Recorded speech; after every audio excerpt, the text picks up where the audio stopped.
Salut à tous et bienvenue dans Beats, épisode numéro 129. Ouais, la foule en délire, tout ça. Voilà, j'espère que vous allez le bien. public autour de nous bon, se lève. Pour ceux qui étaient là, on a fait un tour en voiture tout à l'heure, c'était rigolo. Du coup, ça donne envie presque d'en faire d'autres des tours en voiture. Ouais, c'était bien sympa, c'est vrai que c'était rigolo. En fait, on va lancer un concept d'émission qui serait parle de l'actu tech en voiture. Et on prend une voiture différente et on discute un peu tout, de voiture, de peu importe. C'est vrai. Et on fait un tour comme ça en ville. Ce serait un bon concept. Voilà, mais tout le monde fait ça en fait maintenant. C'est vrai. C'est ça qui est un peu chiant. Mais bon, bref. Mais c'est rigolo à faire, indépendamment du fait que franchement, c'était cool. Ouais, c'était rigolo. C'était cool d'être en bagnole, tout ça, et de rouler gentiment. Donc vous avez ça évidemment en replay si vous voulez le voir. Ça dure à peu près 1 heure. On fait le tour de la Toyota Corolla 2009 hybride design. On préfère un Carpool ActuTech. Carpool ActuTech, ouais, ça. Carpool karaoké, on aurait pu chanter. On aurait pu faire ça, c'est vrai. Mais ça aurait été très moche. Mais on aurait pu. Bon, enfin bref. Du coup, dans le thème, pour suivre l'émission précédente, on a sélectionné pas mal d'actu autour de voitures électriques. Et voilà. Mais pas que. Mais pas que, évidemment, puisque c'était aussi l'IFA. Il y a aussi, évidemment, un keynote Apple, donc on va revenir très rapidement dessus, parce qu'on a fait un débrief hier. Donc vous pourrez aller le voir, je vous invite à aller le voir d'ailleurs. Voilà, si ça vous intéresse. Du coup, on va parler d'Apple Watch, on va aussi parler de montres connectées d'autres marques, dans la continuité du test qu'on avait déjà fait, de Beats, de la fossile. Un petit peu de tout, voilà. C'est ça. Et on démarre tout de suite du coup. On démarre de suite. On est déjà à la bourre. Avec le groupe Volkswagen qui a annoncé travailler sur du rétrofit de coccinelles. Les premières coccinelles, hein, celles-ci, pour pouvoir les équiper en moteur électrique, les transformer en full électrique. Rien que ça. Rien que ça. Alors c'est pas Volkswagen directement. Ils font un partenariat avec une société qui est dédiée dans le rétrofit qui s'appelle eClassics et qui est habituée de ce travail-là. Et alors ce qui est intéressant, c'est que en fait, ils vont faire un changement complet du système de propulsion et pas juste une adaptation d'un moteur électrique sur le système de transmission existant. Donc ils changent complètement tout. Donc ils ont développé, donc là au sein du groupe Volkswagen, un kit complet de remplacement qui est ça. Donc tu as un train arrière complet avec transmission et tout, avec moteur électrique qui est complètement conçu pour la coccinelle. Et du coup, la boîte, la eClassics, sera uniquement intégratrice, donc elle va travailler à remplacer ça sur les coccinelles existantes. Voilà, donc il y a plusieurs côtés. Voilà, de plusieurs côtés. Le système de recharge aussi qui est plutôt bien intégré dans la voiture. Donc tu vois, tu soulèves le feu, tu as un petit levier et hop, tu peux brancher dessous. C'est pas mal. C'est vraiment bien foutu. Du coup, tu as. Du coup, évidemment, ils changent les suspensions, les pneus et tout ça pour faire plus joli. Forcément. E-Caffer. Et le truc intéressant dans l'histoire, c'est que comme tu récupères, tu changes le moteur thermique, tu récupères énormément de place, ça prend moins de place que ce qu'il y avait déjà, du coup tu récupères ils ont poussé le moteur à l'avant, du volume pour le coffre. Ils l'ont pas mis à l'avant. Non, il est dessous en fait. Il est dessous là. Il passe dessous. Ah oui, c'est vrai, il est dessous. Voilà. Alors, ce qui est intéressant, c'est que ils ont le groupe en fait motopropulseur, ils l'ont emprunté à leur plateforme en fait e-up, qui sont en train de travailler aussi chez Volkswagen. Donc c'est ils mettent tout ça en commun. Qui est aussi sur la Skoda et sur la Seat. Sur les Seat, c'est tout ça la même plateforme en fait. C'est la même plateforme. C'est leurs petites citadines qui n'ont pas. Évidemment, vous attendez pas à des autonomies à la Tesla, mais c'est la citadine, donc c'est 200 km effectivement d'autonomie en gros. Voilà, batterie 36 km kWh. Ouais, comme et les pour OE, 200 km d'autonomie. Voilà, c'est ça. On reste sur une citadine. C'est un équivalent de 80 chevaux, donc c'est pas mal, mais c'est pas. Voilà. Et par contre, un truc intéressant, tu as une recharge rapide qui te permet de récupérer 150 km en 1 heure. C'est bien ça. C'est plutôt pas mal. Ah oui, un truc que j'ai oublié de préciser, comme du coup tu retravailles en fait, tu as moins de volume pris à l'arrière, tu as un rééquilibrage des masses qui se fait, et du coup la voiture est mieux équilibrée et tu as une meilleure tenue de route avec cette version électrique qu'avec l'ancienne. Voilà. Donc c'est plutôt bien. Alors le rétrofit en France n'est pas autorisé. Aujourd'hui en tout cas. Tu es obligé de repasser au mine pour la faire boîtes, Et il y a des boîtes qui bossent justement sur ça en disant mais il va falloir le faire parce que sinon on va envoyer énormément de voitures à la casse et c'est nul. Alors que les voitures fonctionnent. Alors qu'il suffirait juste finalement de faire du rétrofit, de virer le moteur thermique, de remplacer par un électrique. Et la plupart des pièces qui restent dans la voiture sont encore utilisables. Donc plutôt que de tout balancer et avoir un recyclage compliqué à faire, eh bien passer par le rétrofit. Voilà. Complètement. Voilà. Donc la loi va peut-être changer. J'espère, ce serait bien. Ils font du lobbying à donf pour faire changer ça et on verra. Ça se fait beaucoup en Californie, oui, j'avais vu des... C'est cool qu'un constructeur le fasse, ça veut dire imagine un Peugeot demain qui dit nous aussi on le fait, tu roules en 205 électrique quoi. 205 Roland Garros électrique, ça peut le faire, tu vois. GTI électrique. Ah ouais. GTE. Parce que du coup GTE, ouais carrément. C'est ça. Ça se fait en Californie, oui. Aux États-Unis, ils le font aussi sur les Mustangs. J'avais vu des Mustangs, les premières. C'était trop beau. Oui, c'est vrai, sur les vieilles Mustangs. Les vieilles Mustangs, ouais. C'était génial. C'est la classe. Bon, on va parler un peu d'Orange, mais oui. pour une fois, c'est en bien. Orange fait des trucs bien. Orange fait des trucs bien. Alors, Orange a été...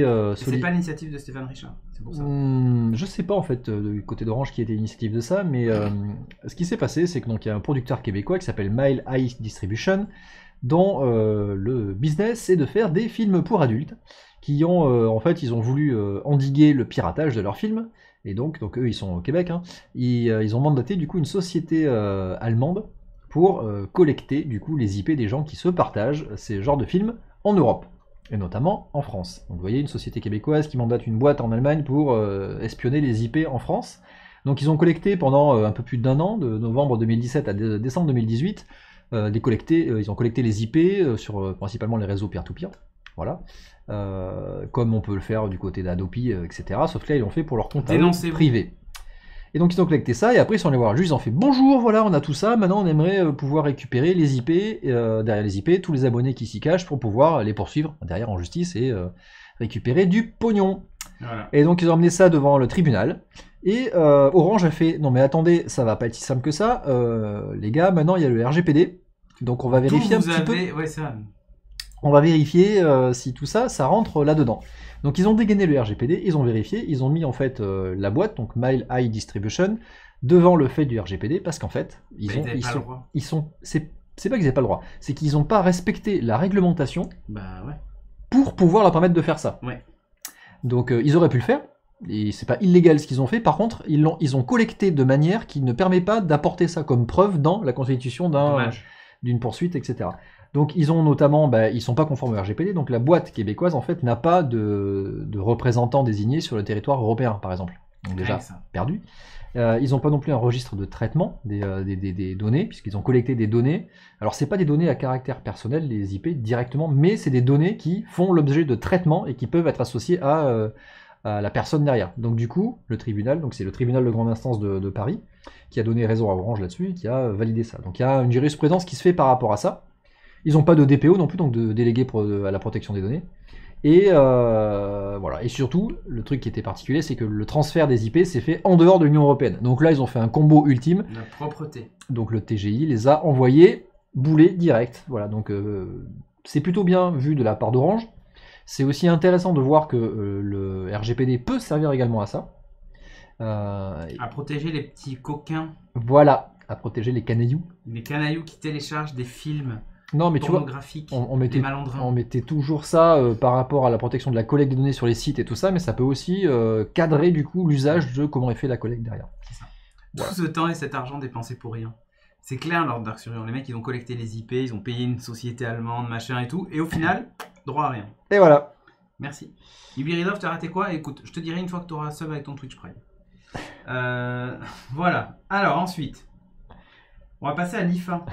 J'aime bien la conclusion de Minotaur. Donc on en conclut que le PDG d'Orange regarde des films pour adultes et il aime pas qu'on obtienne son IP. C'est ça. C'est probablement ça. C'est peut-être ça. Alors on va parler encore un peu de l'IFA, tout à fait. Donc j'ai resélectionné un ordinateur portable. Il y a des masses d'annonces à l'IFA, mais j'en sélectionne que juste quelques-unes. Et donc là c'est un portable de la mort, mais franchement un truc énorme. Asus, en partenariat avec Nvidia, qui a annoncé le Pro Art Studio Book One. Merci Caso pour le Prime. Merci Caso. C'est un portable qui est complètement monstrueux. Voilà, donc vous voyez sur la photo, ça en IP pas de mine. Ouais, Par contre, il y a la table en dessous avec. Hein. En fait, les composants sont dans la table. Hein. C'est un tour de magie, tu sais. C'est ça. Donc dedans, on retrouve un Core i9, donc un des gros en plus, 9980 HK, donc pas rien. Gravé en 10. 32 Go de RAM. Et surtout une Nvidia Quattro RTX 6000. Avec dedans la bagatelle de 26 Go de RAM, de VRAM. Trop fois rien. Hein. Trop fois rien. Et alors surtout, ça rentre dans le cadre du label RTX Studio qu'avait lancé Nvidia, je ne sais pas si vous vous rappelez, qui était pour justement pouvoir intégrer des portables professionnels, très gros professionnels, avec des cartes de compète comme les Quadro RTX. Voilà. Oh, j'oublie le stockage 1 Tera SSD, des ports USB-C, ça on s'en fiche. La particularité, c'est que en fait, il y a toute une partie qui est intégrée dans l'écran, un peu comme on peut avoir sur des tablettes. Et surtout, l'écran, quand tu l'ouvres comme ça, tu as une petite ouverture qui se fait derrière pour laisser passer l'air et la ventilation. Tout à fait. C'est ça. Quand il est fermé, il est vraiment fermé quand il est éteint, mais quand il est allumé, voilà. Le petit aileron, tu sais, comme sur les Porsche, quand t'accélères qui s'ouvre derrière. Voilà. Hein, on est dans le thème voiture ce soir. Faut éviter le gonflement de batterie, tu sais. C'est sûrement ça. C'est sûrement ça. Non, alors en fait, ils intègrent du coup le design de référence Non, Nvidia. c'est bizarre de mettre les ports USB-C dans l'écran quand même. Mais parce qu'en fait, une Je sais, partie une de la partie est carte mère là, est ouais, là-haut. ouais, Et les mais batteries sont en bas et ouais, je sous le sais clavier. pas, c'est étrange. Mais du coup, l'équilibrage des masses change, c'est-à-dire qu'un écran beaucoup plus lourd que le reste. Ouais. Et voilà, bon, c'est pas mal. Pas de prix et de date officiellement, mais on a des premiers retours d'estimation qui seraient dans les 10 000 euros, le machin. Ouais, c'est pas très cher. On Hein. est vraiment dans le domaine du pro. Ouais, Après, c'est à c'est peu près, le plus gros portable qui existe actuellement en termes de perf. Hein. Ouais, c'est à peu près 2 ou Monstrueux. 3 MacBook quoi. Pour faire du montage vidéo en déplacement, exactement, salut Loïc Bokeh. Et, Ouais, le RTX, je suis pas sûr pour le montage vidéo quand même, entre nous. Ah, ils l'ont mis sur le design et la vidéo, si, carrément. Ouais, non, Le bien Quadro sûr, c'est la RTX. vidéo, mais oui, le quadro RTX, ok, mais tu vas faire. Tu peux très bien faire du montage vidéo sans avoir une RTX, c'est ça que je veux dire. C'est pas, je suis pas sûr que ça change énormément. L'encodage. Ouais, L'encodage, ça peut aider. ouais. Enfin voilà. Plutôt une belle bête de course et c'est surtout chapeau pour l'intégration. C'est un 15,6 pouces, je voulais le préciser, donc ça reste quand même assez mastoc. Mais 15,6. mais l'intégration, en fait, il est pas super épais. Tiens, j'ai pas présenté. Ouais, vas-y, montre. Ouais, Tu vois, il est pas hyper épais au final quand même. Hein. Non, c'est plutôt ferme, mais l'écran du coup est très épais à côté. C'est ça, tu vas retrouver un écran beaucoup plus gros par rapport à ce que tu as l'habitude de rencontrer sur un Ouais, portable. d'ailleurs, sur la capture 2, là, on le voyait mieux. La capture Ouais, de... là, voilà. Sur Tu celle-là, vois, on un peu voit plus vraiment épais, qu'il y a- ouais. Effectivement, c'est plus épais. Ça reste raisonnable hein, quand même pour une Quadro RTX quand même dedans, c'est pas rien. Ouais, c'est pas rien, c'est ça qui est impressionnant. Bravo l'intégration, quand même. C'est clair. Bon, hier c'était le keynote Apple, on va revenir très très rapidement sur Voilà, ça y est. trois sujets. Les iPhones, donc 11 Pro et Pro Max. Donc nouveauté cette année, c'est que l'iPhone 10R disparaît et devient l'iPhone 11 avec un deuxième objectif qui est un zoom out x2. Donc c'est un zoom 0,5, c'est un ultra grand angle en fait. D'accord. C'est ça l'idée. Pas un télé Et pas un téléobjectif. comme on a l'habitude de Comme voir. on a l'habitude de voir, exactement. Il dispose du nouveau A13 Bionic, merveilleux, qui a une particularité, c'est qu'il alimente que certaines parties du processeur en fonction des besoins et des applications qu'il utilise. Donc l'intérêt, c'est de gagner en autonomie, puisqu'il gagne 1 heure d'autonomie, ce qui n'est pas négligeable. Voilà, une petite heure de plus. Il existe en différents coloris que vous voyez ici, plutôt fade cette année les couleurs. Pastel. Ouais, c'est ça. Et l'iPhone 11 Pro, qui en gros est le 10S de l'année dernière, qui devient la version Pro. Ils uniformisent la gamme en termes d'appellation, qui existe en classique ou en Max, en Pro ou en Pro Max. Et le Pro Max, en gros, c'est la version grande. Il a surtout un nouvel écran OLED qui est extrêmement lumineux, je crois que c'est 1200 nits. Et Oh la vache, pas mal. des contrastes de 2 millions pour 1, enfin bon bref, des noirs. Toujours plus. Toujours plus. L'intérêt, mais il y a un vrai intérêt quand même, c'est que du coup l'écran consomme 15% d'énergie de moins que la génération précédente. Plus le processeur qui consomme moins, et ben l'iPhone 11 Pro a gagné 4 heures d'autonomie et l'iPhone 11 Pro Max a gagné 5 heures d'autonomie. C'est pas rien. Hein. Donc c'est pas rien du tout. Il y a une grosse optimisation, donc l'appareil est plus puissant, a un plus bel écran et consomme moins. Donc c'est plutôt à retenir. Et lui se dote d'un objectif supplémentaire, comme vous pouvez le voir, ce qui fait penser à Splinter Cell. Ça fait penser à plein de choses. Voilà, plein de trucs, au poêle à frire, enfin au feu. Aux plaques de cuisson, au rasoir. Bref, 3 voilà. lames, tout ça, enfin il y en a plein. Au triangle des Illuminati et tout. Il y a 2 couleurs en plus, donc un doré et un vert. Bon, faut aimer. Le dos est en vert aussi, mais mat cette fois. Donc l'intérêt c'est que ça prend moins de traces de doigts, on voit moins les rayures, ce genre de trucs. C'est voilà, bon, le design plaît ou plaît pas, moi j'aime bien l'aspect mat. L'intérêt c'est que lui il a le téléobj x2, il a le classique x1 et le 0.5. Et donc Filmic a fait une démo qui était assez touchante, Donc Filmic, c'est une boîte qui fait des applications des vidéo applications pro. Ils ont fait une démonstration assez frappante où ils utilisent les 3 objectifs à la fois et on les voit. En fait, ils sélectionnent les objectifs, ça, on les voit. tue, ouais. Voilà, exactement. Bon, là c'est l'appli photo. L'appli photo en téléobj. Du coup, c'est pas en wide, mais en wide, on verrait l'angle encore plus large. Couleur rouge foncé, il y a le mat Demon. Oh là là. Pas mal. Pas mal. La démo était assez impressionnante. Il y a un mode nuit qui est apparu aussi. Ah oui, les 4 objectifs à la fois, puis ça avait le front également. Oui, c'est vrai. Il y a le mode nuit qui vient d'apparaître comme sur les pixels. Voilà. Ils ont Il y a- fait une petite démo. Il n'y a pas que des sur les trucs. pixels. C'est les premiers Non. à l'avoir mis en avant, mais il y en Voilà. a d'autres qui l'ont. Et d'ailleurs, Exactement. tu peux l'avoir sur d'autres. Tu peux récupérer le fonctionnement des pixels Peut-être sur d'autres, avec ouais. l'appli sur d'autres. Alors, il faut pas smartphones Android. bouger quand tu rends ta photo, tout ça, machin. C'est le mode nuit comme à l'ancienne. Hein. Sur les pixels, non, parce qu'ils ont un chipset dédié, mais sur les autres, ça fait mode nuit à l'ancienne. Ça dépend. Ouais. Ça dépend de l'intégration qui en est faite. Il y a des adaptations qui sont faites. Plus ou moins bien. Plus ou moins faites. Ben non, ça va. Voilà. Mais... Et là, un truc qui est pas mal aussi, ils ont montré des photos en basse luminosité pour diminuer le bruit, pardon. Ce Le qu'ils font, bruit. c'est ils prennent Ou le camembert. 4 photos. Ouais, le Parce bruit. que Ils prennent 4 photos. c'est pour les préférences. Ils prennent 4 photos. Puis ils en prennent une en longue exposition, puis 4 photos. Et en fait, ils font un mix de tout ça pour réussir à faire en sorte qu'il y ait le moins de bruit possible. Donc voilà, c'est assez ouf. Oui, c'est du 4K 60 fps, effectivement, pour toutes les caméras, le bokeh. Pour toutes les caméras. Oui. Non, c'est impressionnant. Ils ont rajouté le slow-mo pour les selfies, qui fait les slow-fi. Qu'ils ont inventé hier, c'était juste énorme. Non, mais c'est n'importe quoi. C'est- Champion d'avantage de. Ouais, mais de- ouais, franchement, même eux, ils en rigolent. Hein. C'est clairement. Ah, ils l'ont fait en c'est mode, vraiment- ouais, ok. ils sont en mode déconne. Mais bon, bref. Du coup, voilà les nouveautés pour l'iPhone en passant vite fait dessus. Allez voir le débrief si vous voulez. Plus C'est de pas- détails. Ok. Pas la grosse révolution en soi, mais Non. une bonne évolution. Bonne évolution du produit. Par contre, un gros coup sur la photo mise en avant. Ouais. Et ensuite, on a l'Apple Watch Series 5. Surprise, on pensait qu'il n'y aurait pas de refresh. Finalement, il y en a un. Il apporte quoi? La boussole. Oh. Et le Always On. Ça, par contre, c'est une grosse nouveauté pour l'Apple Watch. Donc, je vais vous montrer la démo. Le Always On, c'est quoi? C'est voilà. Là, l'écran est allumé. Et là, il est Et allumé. là, il est allumé. Voilà, il est Il est allumé, et là, il est plus Alors, allumé. vous voyez en fait ce qu'ils font, c'est qu'en fait ils ont changé de techno d'écran aussi. Et là l'intérêt c'est qu'en gros quand il est en mode veille, c'est-à-dire comme ça, il va s'assombrir et surtout il va éliminer tous les blancs, tous les trucs qui servent à rien et tout ça pour gagner en autonomie. Et l'écran passe d'un rafraîchissement de 60 Hz à 1 Hz, donc à une image seconde. Ça Génial. sert à rien. En gros, ils ont fait sauter la trotteuse, ils ont fait sauter les animes et tout ça quand elle est en mode veille, puisque ça sert à rien.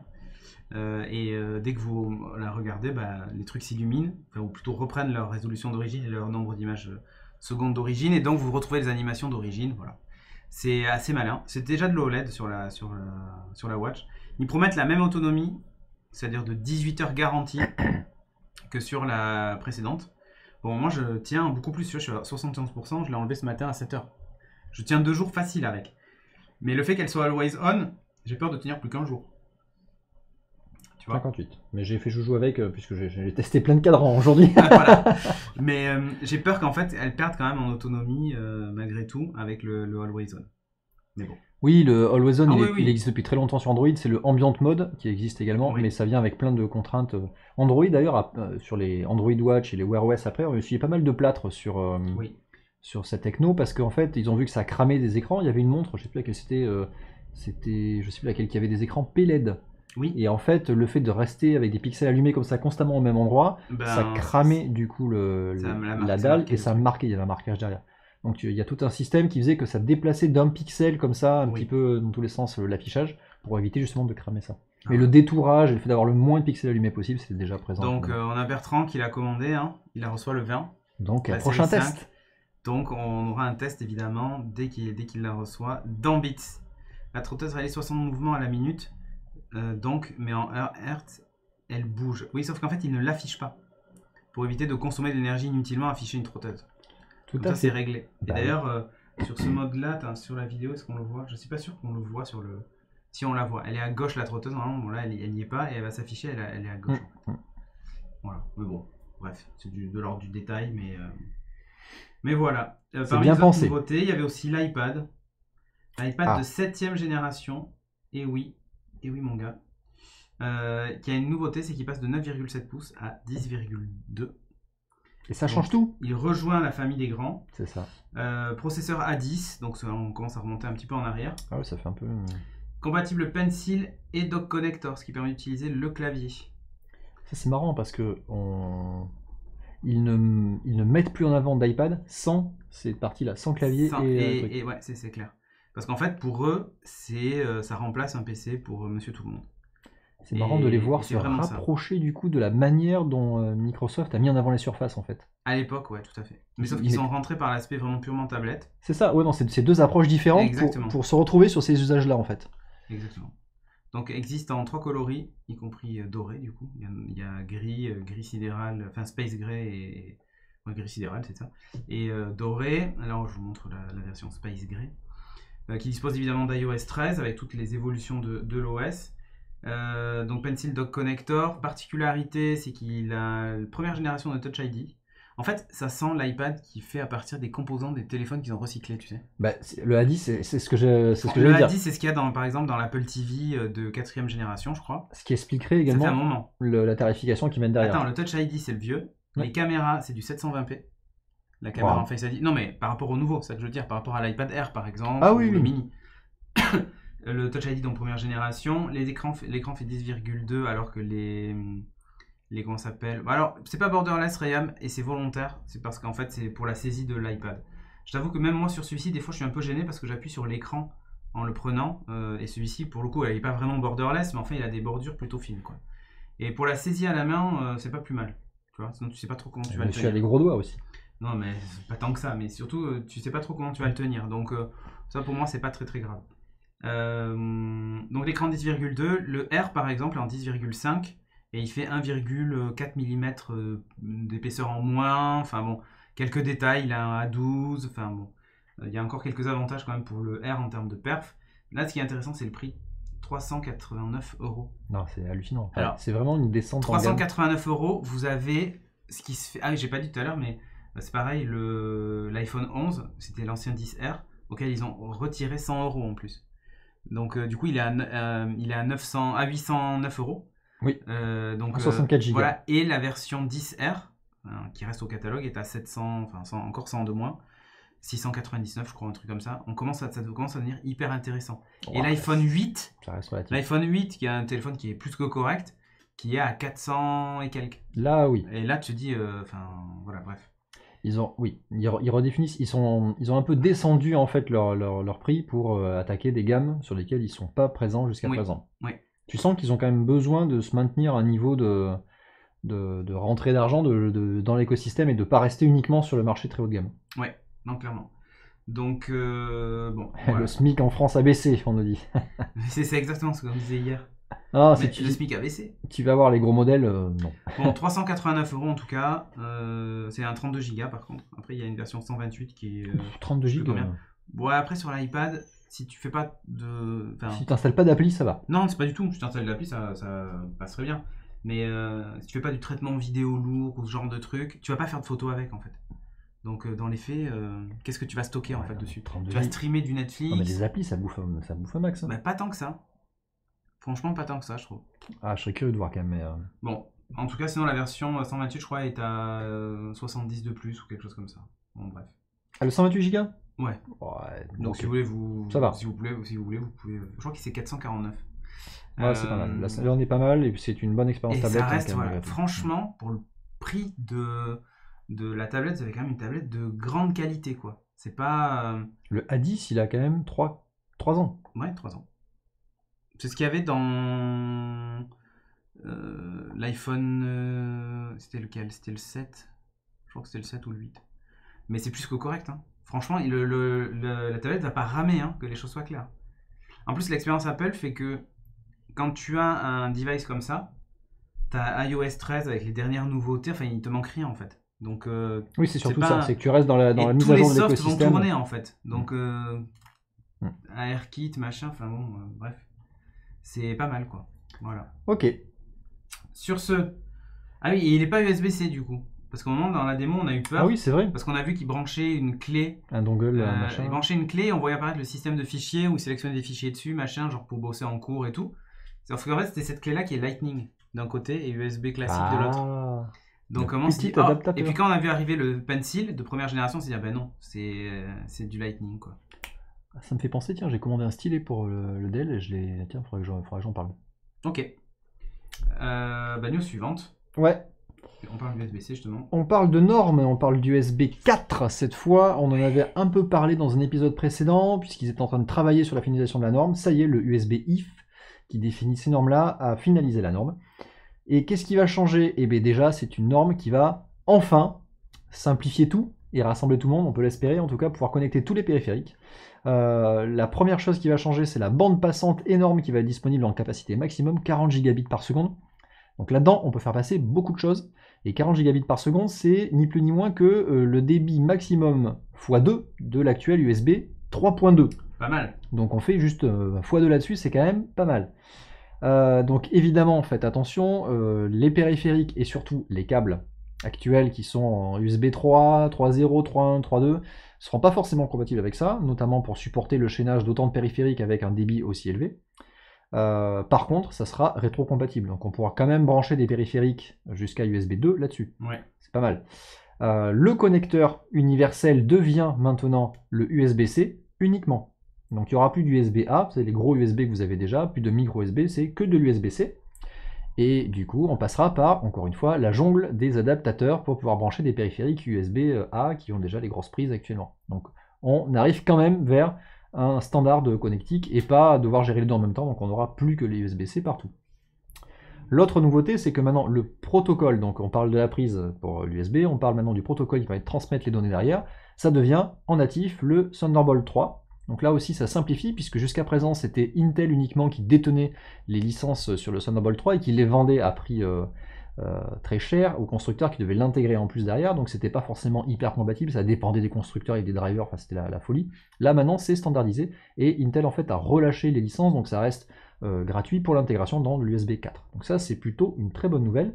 Dedans, le Thunderbolt 3 va nous permettre de faire du transport de données, donc du réseau, de faire du transport d'images également, donc pour les écrans, donc tout ce qui est vidéo. Avec des débits comme ça, ils peuvent monter jusqu'à plusieurs écrans 4K en je sais plus combien de hertz, enfin un truc, il y a de la marge.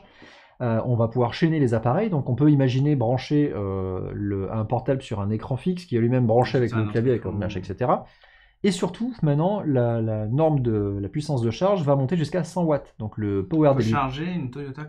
Avec le Power Delivery, donc qui permet de transporter le courant sur la prise USB-C, on va monter jusqu'à 100 watts, ce qui devient intéressant pour des portables qui notamment ont une carte graphique dédiée assez conséquente où on a besoin de puissance. Mais surtout, il y a des cas d'usage qui vont pouvoir être sympas, notamment, tu vas pouvoir avoir ton écran fixe que tu branches sur ton portable, et c'est ton portable qui va l'alimenter directement.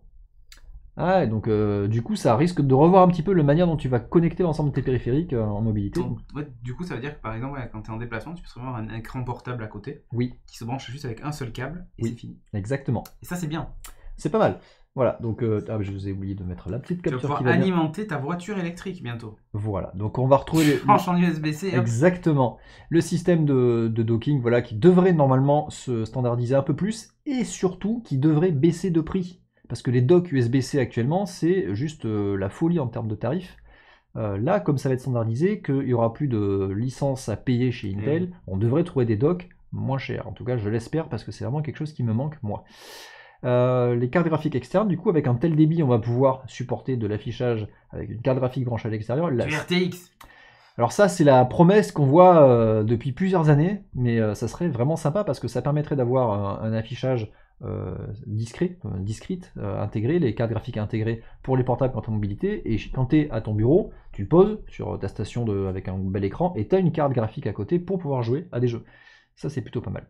Voilà, et également le réseau, enfin on peut tout faire dessus, donc c'est la belle promesse.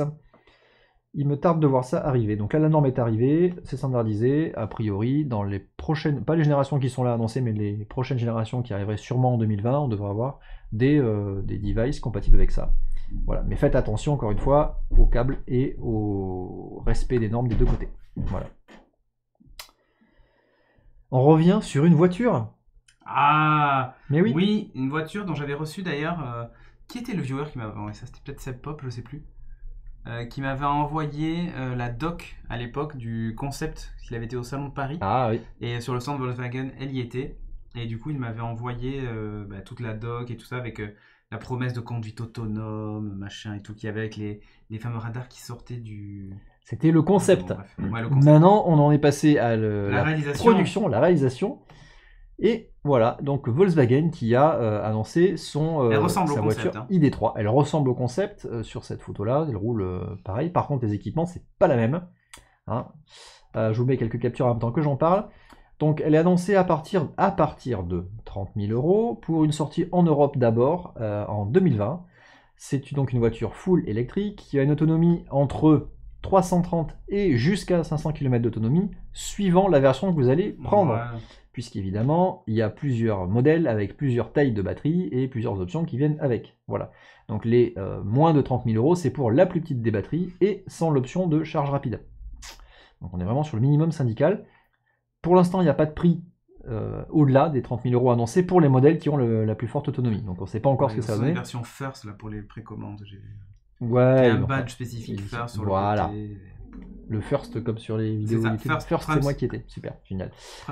Pas de prix non plus pour l'option de charge rapide. Donc, autant acheter une Tesla pour 30 000 €. 30 000 €. T'as pas le modèle 3, hein. Non. Pas en France. Hein. Attention, là c'est le prix européen. Ouais. Voilà.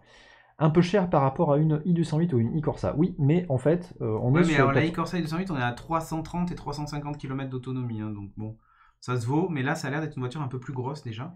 Alors, belle transition. Ça ressemble beaucoup à la Golf ouais, Break, en fait. La hatchback, je crois qu'elle s'appelle. Ouais. Donc, il y a un peu plus de volume. Et, c'est comme une Golf Plus, mais pas plus. Ouais, c'est la Golf Plus. Voilà, merci, cherchez le nom. Voilà. Voilà, donc il y a les différentes couleurs, différentes finitions. Les jantes sont originales. La blanche blanc et noir, je trouve que ça, c'est chouette.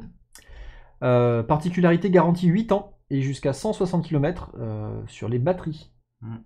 Voilà, donc ils ont plutôt confiance dans leur truc.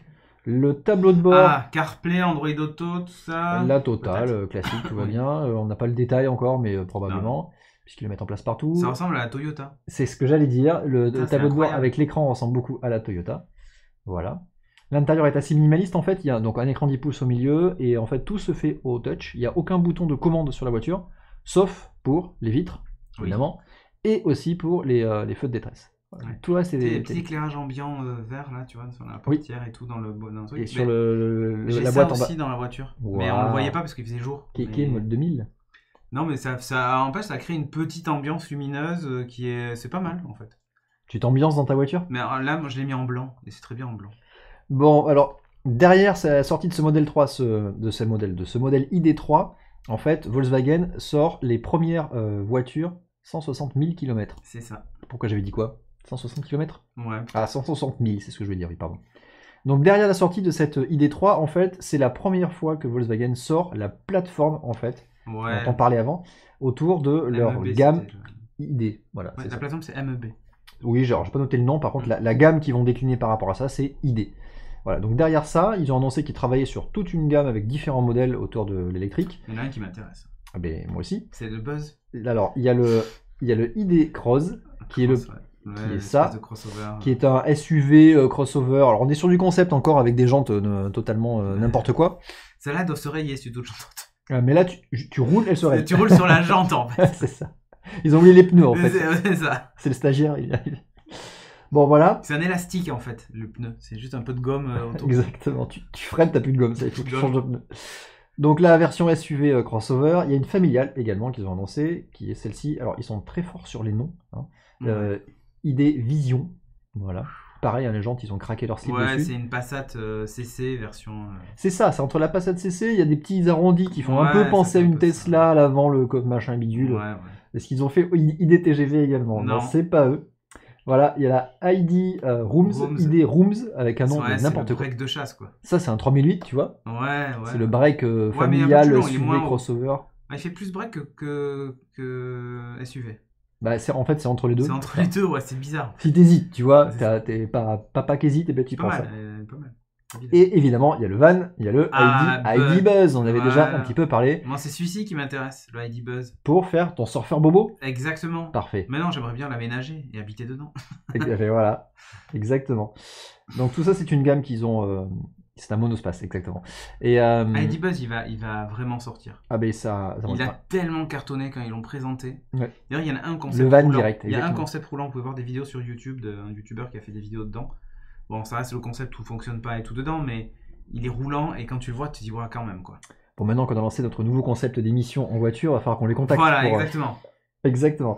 Voilà, donc ils ont annoncé le démarrage de toute cette gamme-là, et du coup, il faut s'attendre dans l'année 2020 à avoir des annonces de nouveaux modèles qui vont sortir sur cette même base de plateforme. Ouais, donc ils sont vraiment attendus là-dessus. Et c'est bien de faire ça. C'est comme on en parlait tout à l'heure avec la plateforme TGNA là, de chez Toyota. Oui.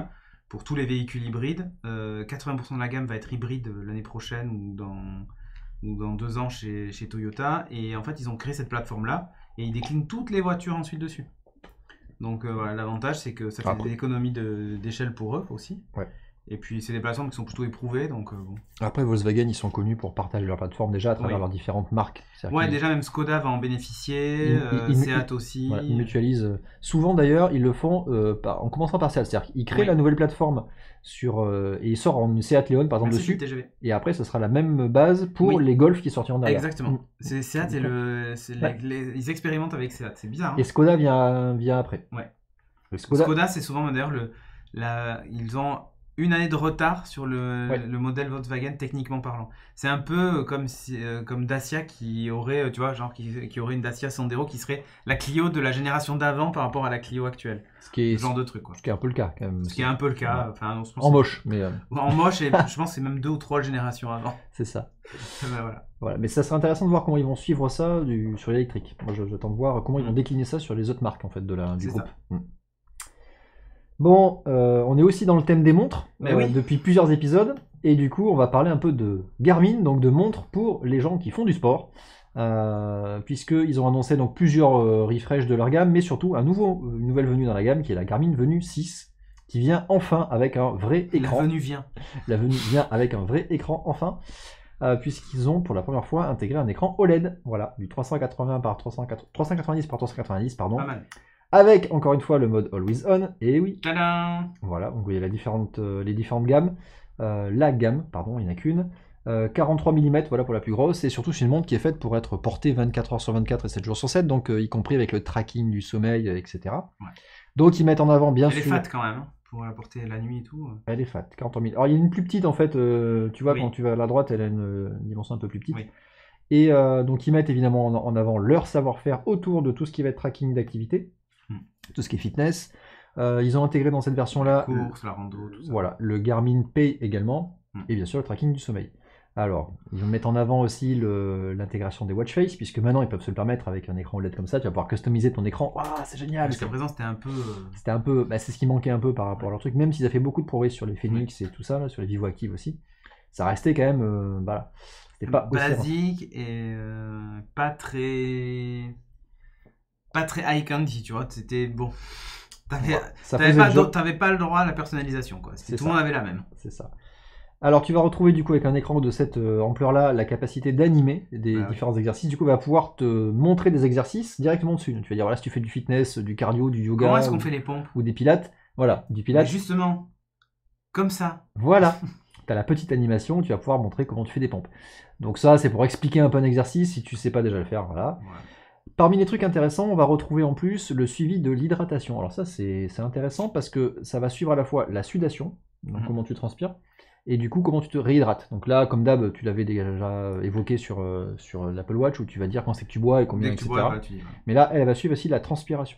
Ça, c'est plutôt pas mal. Tu peux t'envoyer du coup des alertes en disant il serait temps de boire parce que vous avez quand même beaucoup transpiré. Voilà. Ou alors, elle va te dire par rapport à l'activité que vous avez faite et Ouais. la transpiration, il faudrait boire tant sur tel truc. Et du C'est coup, ça. elle va t'indiquer Elle va comment il adapter, faut que tu en te fait. réhydrates derrière. Tout à fait. L'autre truc, donc il y a le suivi de la respiration, du stress et du cycle menstruel. Donc tout ça, c'est intégré directement dedans. Et un truc intéressant également, donc pour le suivi du tracking du sommeil, ils ont intégré un système qui va permettre d'être plus fin que juste les mouvements, tout ça. Ils vont suivre en fait le taux d'oxygénation du sang. Et du coup, ils vont définir les cycles de sommeil par rapport à ça. Donc pendant que tu dors, ils vont faire plusieurs prises de mesures autour de l'oxygénation du sang. Ils Pas vont mal. déduire les cycles de sommeil et comment tu as dormi, etc. C'est plutôt pas mal. Ça, je crois que c'est les seuls à le faire actuellement. C'est même les premiers. Mais ça risque, en tout cas, d'avoir des valeurs plus précises pour le suivi du sommeil. 6 heures d'autonomie annoncée avec tout d'activé à bloc. Donc quand tu fais du sport avec le GPS et la musique activée, puisqu'elle peut faire du streaming de musique via des écouteurs connectés dessus directement, C'est ça. en totale autonomie. Sinon, 5 jours avec un écran allumé par intermittence, donc pas en always-on, mais en mode juste tu le tournes, ça s'active. C'est ça. Et sinon, on est en réalité entre 2 et 3 jours pour un écran qui sera allumé en permanence. Donc en fait, ils sont en train de se rapprocher de ce qu'on trouve déjà en standard sur des smartwatches autres que chez Garmin. Annoncé pour $400 en septembre, donc là, va être bientôt dispo. Pas donné. Voilà. Alors au final, très franchement, entre cette montre-là et je crois que c'est la Vivo Active. Et une Apple Watch. Non, mais en fait, sur la gamme, si vous êtes vraiment dans le sport, la course, etc., autour de la gamme Garmin, l'apport de cette montre par rapport à une Vivo Active, il est ridicule en fait. Oui. tu gagnes un écran qui est plus joli, mais en fait, en termes de fonctionnalité, tu la même as chose. quasiment identique à 2-3 bidouilles près, sauf par exemple le tracking du sommeil C'est ça. avec l'oxygénation du sang. Donc voilà. Mm. Et pourtant, le prix, c'est pas le même, et l'autonomie non plus. C'est ça. D'ailleurs, on n'en a pas parlé tout à l'heure, mais l'Apple Watch Series 3 reste dans la gamme et elle démarre à $199, donc 229 euros. Ça reste une super montre connectée pour 229 euros. C'est pas mal. Donc, bon, dommage qu'elle fonctionne pas avec Android, non? Ah non, Mais- j'en suis très Non, content. mais je sais. Mais c'est à peu près le même prix que la tienne. Oui. Un petit Donc, peu moins un maintenant, petit peu moins mais ça même. dépend. Tu peux la trouver avec des promos actuellement Voilà. encore. Mais... Et pour les gens qui ont un iPhone et qui hésitent sur une montre connectée parce qu'ils trouvent que l'Apple Watch à 400 balles c'est un peu cher, ben l'Apple Watch Series 3, vous pouvez y aller, elle fonctionne hyper bien. Tout, YouTube, exactement. Allez, on va conclure sur une loi qui est passée en Californie aujourd'hui. Just, hein? Exactement, Pas du tout. tout à fait. Puisque ça y est, en Californie, les chauffeurs Uber et Lyft doivent être maintenant reconnus comme salariés de l'entreprise. Ah, et vous m'avez pas payé tout à l'heure derrière la course. Exactement, on n'a pas payé la course, on va t'envoyer. Putain, je me suis fait arnaquer. Tout à fait, donc ça a passé au vote au Sénat, donc 29 contre 11, donc avec une belle majorité quand même. Par contre, il reste encore différentes étapes, notamment il faut que ça passe devant le State Assembly et qu'il y ait une signature pour mise en application, etc. Mais évidemment, ça va sortir. On peut s'attendre à une mise en pratique dès le 1er janvier 2020.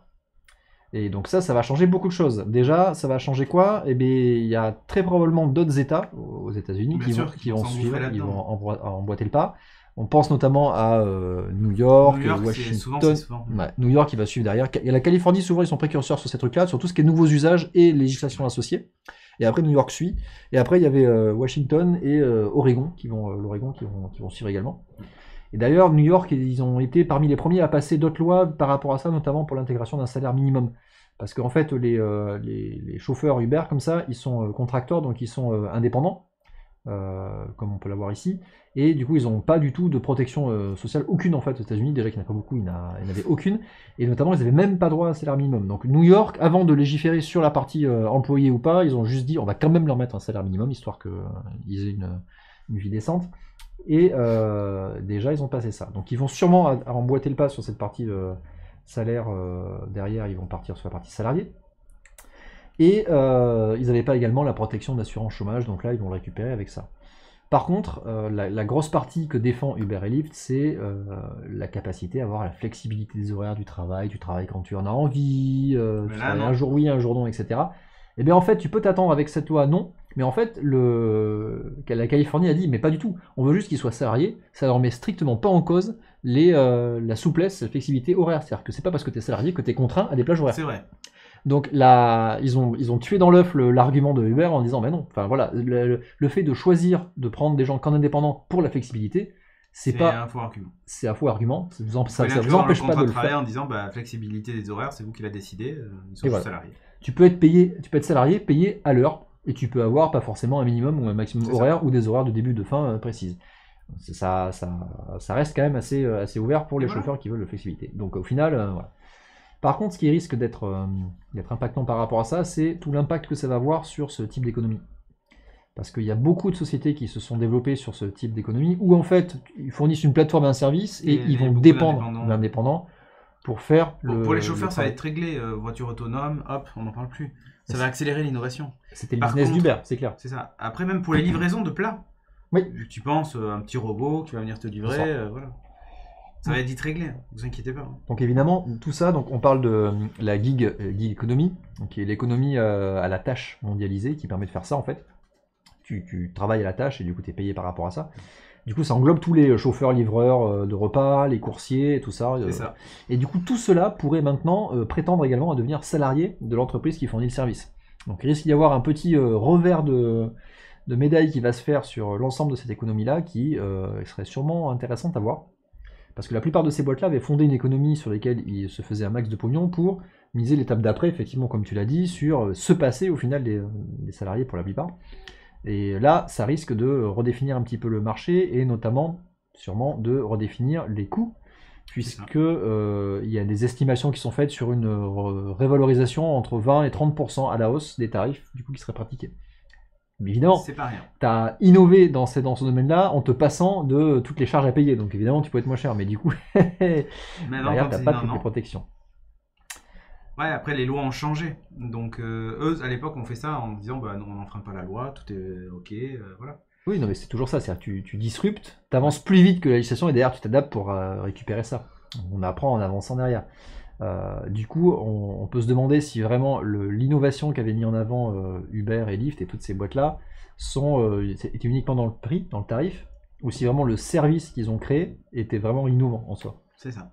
Parce qu'au final, ils ont juste réinventé un service mieux fait par rapport à des taxis qui existaient déjà. Donc la partie ubérisation a été surtout là par rapport au prix et au modèle d'indépendants qui travaillent derrière la demande. Mm. Donc voilà, ça va être très intéressant à suivre tout ça, et surtout par rapport à toutes ces boîtes qui ubérisaient derrière, comment maintenant elles vont pouvoir continuer à innover et à avancer. Désubériser.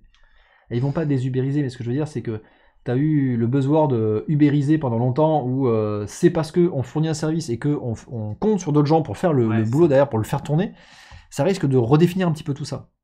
Voilà, Ouais. pauvre Uber, exactement. Enfin bref. Et voilà, et surtout, qu'est-ce qui va se passer en Europe derrière? Ouais, chez nous ça va être encore même plus dur. Ah bah, il y a des chances, oui. Mais c'est Euh, marrant que la Californie ait dégainé avant nous, en fait. Oui, c'est étonnant même. Après, c'est Deliveroo, je crois, qui ont un statut spécial. Non, il n'y a pas eu un truc avec Deliveroo? Ou je crois, oui, je crois qu'aussi mais eux ils ont pas mal gueulé. Là c'était là, aux États-Unis, au fait, c'est une première parce qu'il y a eu, il y a tout un groupement en fait autour des chauffeurs qui se sont rassemblés pour demander ça. Et pour les États-Unis, c'est assez rare d'avoir ça. En France, effectivement, Deliveroo, ils ont fait pas mal de bruit parce qu'ils avaient beaucoup de mouvements de grève autour du prix qui était pratiqué, évidemment, et du statut de salarié également. Je sais pas où ça en est d'ailleurs. Non. Voilà. Bon, on a terminé pour aujourd'hui. Oui, Ça fait quand même beaucoup trop de contenu cette semaine. Hein. c'est On va clair. se calmer. Qu'est-ce qu'on dit? Une accélération, c'est bon, c'est l'ouverture de la chasse. Ah oui. C'est vrai que c'est l'ouverture de la chasse. Donc sur renegade.fr pour suivre les différentes émissions, tout ça, l'agenda et tout. Il se passe plein de trucs, il y a des streams qui pop et tout, c'est merveilleux. On va essayer de faire du Borderlands 3 d'ailleurs vendredi, il y a un Geeking vendredi, enfin bon bref. Tenez-vous au Youpi ou courant en plat. allant voir l'agenda. Tipeee.com/SCD Renegade pour nous soutenir pour le prix d'un café parisien 5 €. Vous avez accès au Slack. Sinon, Twitch Prime, comme Locutus par exemple, qui pourrait devenir abonné Prime, et accéder ainsi au Slack. Et par exemple, faire comme Guillaume FR, il a une question domotique sur le Slack, s'il vous plaît. On va aller voir ce dont il parle pour essayer de lui répondre. Donc n'hésitez pas, en plus ça nous aide beaucoup pour payer les différents frais du studio, y compris la location d'ailleurs du studio, pour qu'on puisse faire nos émissions dans de bonnes conditions. Le max que j'ai trouvé le café c'est 4,50 €. Bah tu vois, c'est ça quoi, ça serait bon. C'est pas mal C'est à déjà. peu près ce qu'on touche une fois que les taxes sont retirées. Sinon sur Twitter, je sais pas si j'ai mis ton bon pseudo Twitter, si je l'ai écrit comme il fallait. Yes. Parfait. J'avais pas mis. Oh là là. Non, du coup j'ai rajouté donc @ChrisKamikaze pour suivre Christophe sur les internets mondiaux sur Twitter. Wow. Intergalactique. Voilà, intergalactique, exactement. Depuis l'ISS même. C'est vrai, ça marche. Ouais. Même depuis la Lune. Donc, et @Cédric Bonnet pour suivre mes péripéties sur Twitter. Merci à vous en tout cas. Merci Moriarty, Guillaume FR, Gozdragon, Bip de Bip, Nico Poppy qui nous a accompagnés dans la voiture, Minotaur et j'en passe. Vous êtes nombreux encore une fois. Merci pour votre soutien sans faille. Et on se retrouve moi demain matin pour la matinale pour ceux qui nous suivent en direct et pour les autres en replay par-ci par-là sur les internets. Sur ce, des bisous à vous. Ciao ciao. Ciao.